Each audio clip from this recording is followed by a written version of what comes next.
Iran युद्ध जैसे जैसे आगे बढ़ रहा है उसके साथ ही ये डर भी बढ़ता जा रहा है कि खाड़ी के हालात अब आगे क्या होंगे। डोनाल्ड ट्रंप ने ईरान को 48 घंटे का अल्टीमेटम दिया है, जिसके जवाब में उसने साफ कर दिया है कि अगर किसी ने भी उनके इंफ्रास्ट्रक्चर छुए तो वो पूरे इलाके को नर्क बना देंगे। नमस्कार, मैं हूं आकांक्षा और आप देख रहे हैं न्यूज़ 18 का डिजिटल प्लेटफॉर्म। अमेरिका और इजराइल की आक्रामकता बढ़ती है तो पूरा इलाका नर्क बन जाएगा। ईरान की धमकी कोई मजाक नहीं। ईरान अब सिर्फ बचाव नहीं बल्कि बड़े पैमाने पर तबाही मचाने की तैयारी में है।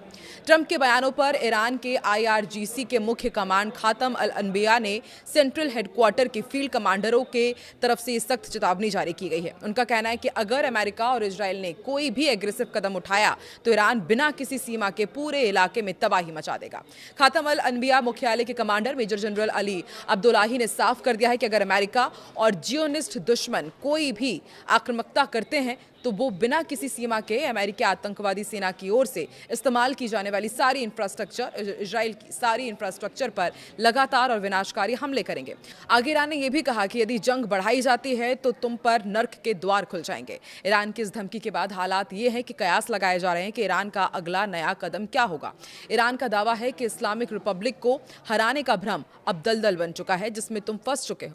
अगर तुम्हारे कदम आगे बढ़े तो हालात और भी ज्यादा बुरे होंगे। ऐसे में सवाल ये उठता है कि आखिर ईरान के पास तबाही के कौन कौन से तरीके हैं और हथियार हैं जिससे वो नर्क का द्वार खोलने की तैयारी में है। ईरान के विकल्पों को हम हर तरह से देख सकते हैं, आपको समझाते हैं। तो देखिए, सबसे जो बड़ा उनके पास उनका पावर है वो है बेतहाशा ड्रोन अटैक। ईरान के पास हजारों शाहिद 136 जैसे सस्ते और घातक एक तरफा हमला करने वाले ड्रोन बाकी है। ये लहरों में छोड़े जाते हैं, रडार से बचते हैं और US बेस इजरायली ठिकानों और तेल सुविधाओं को निशाना बनाते हैं। अब तक 2000 से ज्यादा ड्रोन दागे जा चुके हैं।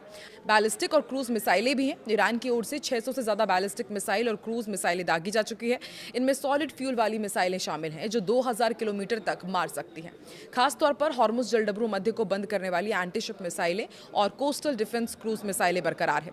इंफ्रास्ट्रक्चर पर सीधा हमला भी ईरान की ताकत है। ईरान का निशाना US के एनर्जी, IT, डिसैलिनेशन प्लांट, तेल टैंकर, HEMARs, रॉकेट सिस्टम और पैट्रियट मिसाइल बैटरी जैसी सुविधाएं हैं। ताज़ा हमलों में US नेवल बेस और इजरायली साइट्स को निशाना बनाया गया है। ऐसे में ईरान का दायरा इसी हमले में बढ़ सकता है। नया एयर डिफेंस सिस्टम और डिसेप्शन स्ट्रैटेजी भी ईरान की ताकत है। देखिए, IRGC का घरेलू air defence system F-35, MQ-9 drone, A-10 jet और ब्लैक हॉक हेलीकॉप्टर को मार गिरा चुका है। साथ ही डमी जेट्स और मिसाइल साइट्स का इस्तेमाल कर दुश्मन के भ्रम को भी परखा जा चुका है। छोटे छोटे चरण में वॉर भी करता है ईरान और ये भी ईरान की ताकत है। खातम अल अनबिया अब 2 Promise 4 ऑपरेशन के 80+ चरण में चल रहा है। हर चरण में ड्रोन और मिसाइल का कॉम्बिनेशन इस्तेमाल होता है और ईरान का ये कहना है कि युद्ध बढ़ा तो ये हमले और तेज हो जाएंगे। ऐसे में आप समझ सकते हैं कि ईरान के तमाम कमांडर्स का संदेश साफ है।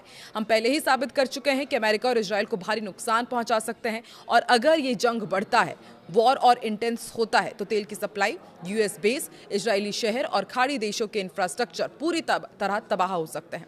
ट्रंप के बयानों पर यह प्रतिक्रिया दिखाती है कि ईरान न सिर्फ तैयार है बल्कि जवाबी कार्रवाई में कोई कसर नहीं छोड़ेगा। वैसे तो ईरान केमिकल वेपन्स कन्वेंशन का सदस्य है। ये संधि रासायनिक हथियारों का उत्पादन, भंडारण और इस्तेमाल पूरी तरह बैन करती है। ईरान बार बार कहता है कि उसके पास कोई केमिकल वेपन नहीं है और 1980 के दशक में इराक ईरान युद्ध के बाद उसने अपना पुराना प्रोग्राम खत्म कर दिया था। Organisation for prohibition of chemical weapons भी ईरान को मेंबर मानता है। हालांकि अमेरिकी इंटेलिजेंस रिपोर्ट्स साल 2024 और 26 के बीच में जो रिपोर्ट सामने आई थी वो ये बार बार कहती है कि ईरान CWC का उल्लंघन कर रहा है। उसने पूरा स्टॉक या सुविधाएं घोषित नहीं की है। ईरान पर आरोप है कि उसके पास केमिकल वेपन्स है, बाकायदा उसका प्रोग्राम है और ईरान इसे छिपा रहा है। साल 2025 में इजराइल ने ईरान के शहीद मेईसामी रिसर्च कॉम्प्लेक्स को बम से उड़ा दिया था, जिसे केमिकल वेपन रिसर्च साइट बताया गया। ऐसे में डर इस बात का भी है कि ईरान बैलिस्टिक मिसाइलों में केमिकल या बायोलॉजिकल वॉरहेड लगाने की कोशिश कर सकता है। इससे आप अंदाजा लगाइए कि यदि युद्ध अब केमिकली लेवल पर लड़ा जाएगा, केमिकल वॉर होता है, तो ये पूरी दुनिया के लिए कितना विनाशकारी साबित हो सकता है। आपको क्या लगता है, यदि ये जंग आगे बढ़ता है, अमेरिका की तरफ से, इजराइल की तरफ से अटैक और ईरान पर किए जाते हैं, तो क्या ईरान अब इस रास्ते पर भी विचार करेगा? कमेंट पर अपनी राय जरूर बताएं।